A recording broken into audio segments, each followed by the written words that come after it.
Hello ladies and gentlemen, Willie here. With our very recent announcement for Phase 5 coming July 25th, I was about 1 week off what I guessed initially, not too bad.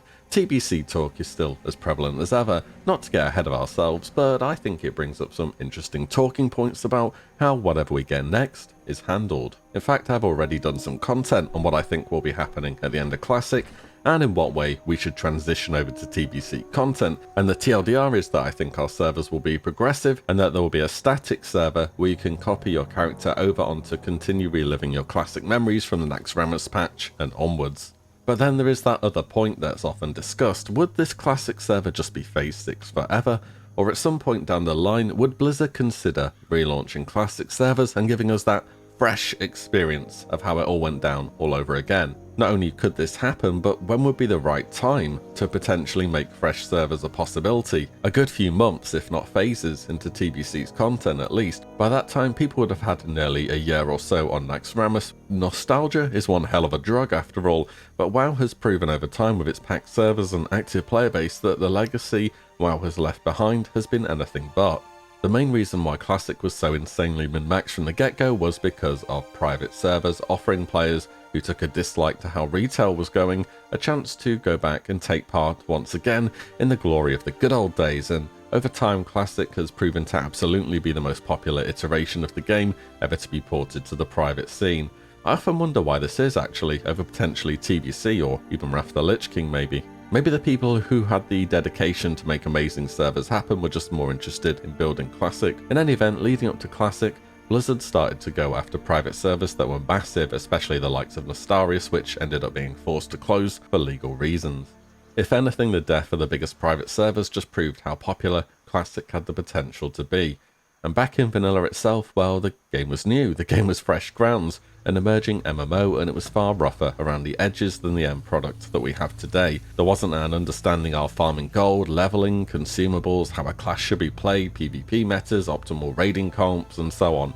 But as each private server went through the motions over the years, more and more was seemingly perfected, and given how quickly top guilds in the world pushed through content and leveled at the start of Classic, it's safe to say that private servers were getting a huge amount of it right. Classic is kind of in a strange place. On one hand, it's a fundamentally new game from how vanilla was, and yet there are a huge number of returning players who have already completed all of the content the game has to offer time and time again, and are still coming back for more.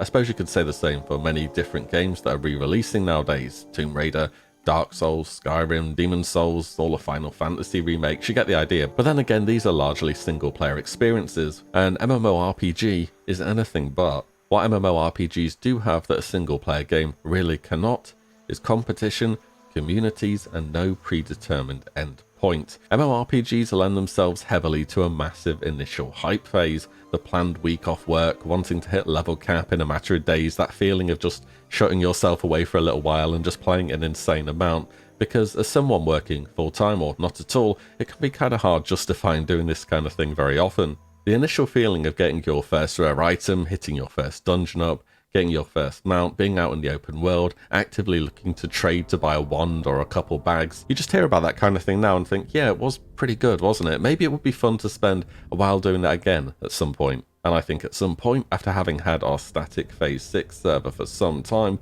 why not try going fresh again and seeing how well it does? What's good about fresh then? Well, it's fresh. A chance to see it all happen again in real time, a chance for people who missed the launch of the game, and a chance to get to see it all anew. Classic enthusiasts who had wanted the static Classic server, I'm sure will be most interested in checking this out as well. It would give proper meaning back to the phrase World PvP again. I don't know about you guys, but the best time I had in World PvP was easily in Phase 1, when the world was considerably busier and nobody had too many massive advantages over anybody else.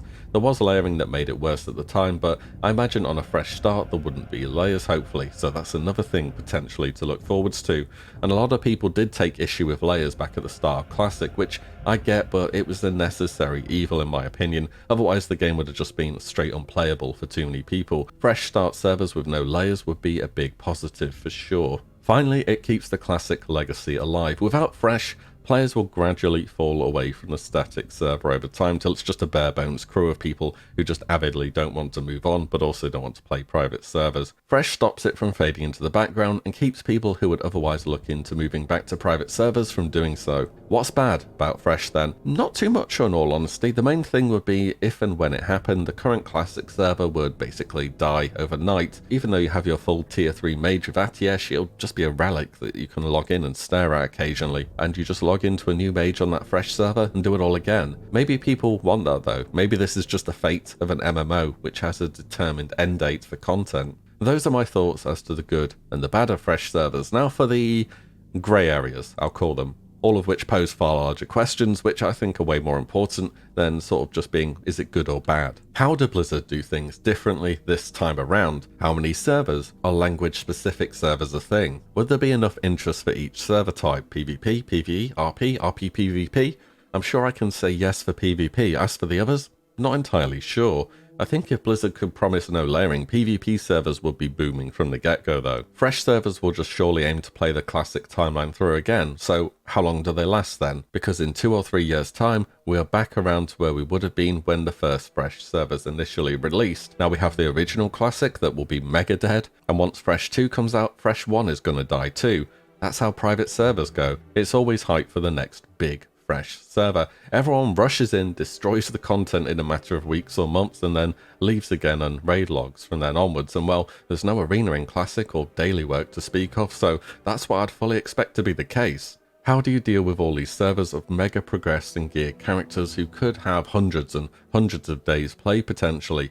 One of the biggest benefits of staying on a Blizzard server is surely that you have peace of mind that your character will be there tomorrow, that some admin isn't going to start handing out gear, or that the server host doesn't have a meltdown and deletes everything. One of the big things Fresh does is set a precedent. This is very important, assuming it's not a total flop and Blizzard more or less says, well, we gave it a try, it didn't work out, which I highly doubt would be the case, by the way. I bet Fresh would do very well, but by setting a precedent, eventually there will be a Fresh 2 and 3 and 4 and so on. And when TBC is a thing, there'll be Fresh TBC 1 and 2, and not forgetting Wrath of the Lich King long term as well, let's be real. I know I'm throwing out a lot of questions here, usually I like to give my thoughts and some answers too. It's easy to point out a problem and not provide a solution after all, but in this case I have no idea at all how you can make all of this work, and I'm talking long term here. In any event, I think just try the initial Fresh and see how it goes really.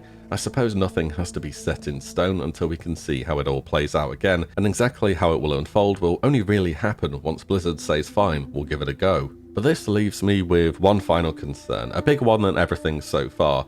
Who is going to play Blizzard's Classic again? It's got problems, big problems. If you think botting is bad now, wait until the version of the game isn't even Blizzard's main concern. I can almost guarantee it will be tenfold worse than it is now. Do you want to play a server with massively buffed classes and gear and incredibly easy content? Do you want to play a server with apparently little to no anti-cheat? Do you want to play a server with the current content pacing? Do you want to play a server with honor and ranking without battlegrounds again? Do you want to play a server with 400 MS spell batching implemented?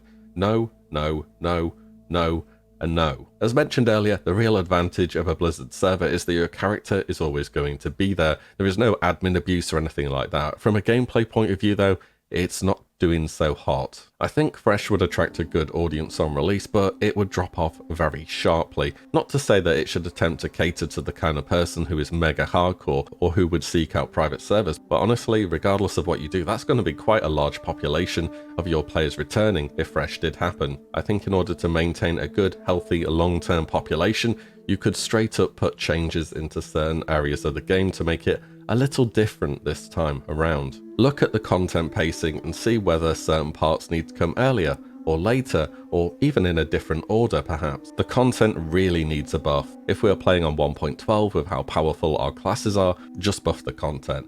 If you don't want to buff the content, introduce some form of progression via gear or talents, though both of these were kind of wonky early on in Classic, so changing the content may be a bit more of a compelling option. Or just do even bigger changes than that. Make class changes, make it so Moonkin, Enhancement and Shadow are actually able to play the game without going in about 30 seconds. Change or remove the debuff cap. The content would need to be changed accordingly, but it's an idea. Reduce the cost of respecs, or implement dual spec, cross-faction battlegrounds, put a barber shop in the game. It doesn't all have to be serious changes. I think a bit of variety the second time around would do a lot of good.